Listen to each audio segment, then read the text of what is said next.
Appliance Factory and Mattress Kingdom, 5-star rated, over 5,000 reviews, guaranteed we beat Home Depot and Lowe's. The nation's largest discount appliance dealer, over 24 stores in 3 states. Visit us at ApplianceFactory.com. This is Keith, your friendly neighborhood technician, coming back at you with some more wonderful information. Today we're going to talk about the pros and cons of cooking with gas. And yes, there are pros and there are cons, and I'm hopefully going to cover most of them. Well, first, I prefer gas myself because I think it cooks quicker. And what I mean by that is when I turn this on, it comes up instantly. It's instantly hot.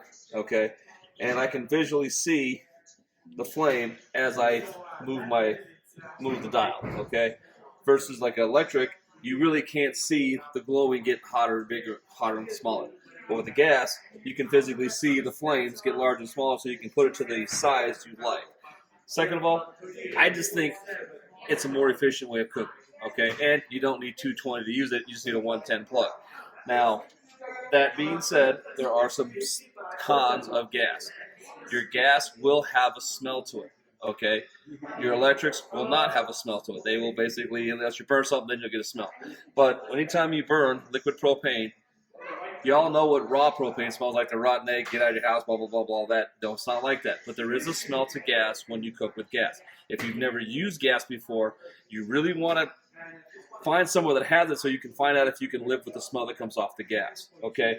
And it's not heavy. It's not bad. It's just a smell you've got to get used to, okay? So, and other than that, there really isn't a whole lot difference between gas and electric. It still cooks, still about the same time, everything, nothing really changes. But I just prefer gas. I think it's a little more efficient because you don't need 220, you only need 110. And like I said, you have a lot more adjustability built in your flame that you can physically see, which gives you a little more comfort when you're cooking your food. So don't forget to subscribe to this YouTube channel. Come back next week for more wonderful information. Thank you very much. Have a good week. Online or locally, save at ApplianceFactory.com. Click the link to learn more.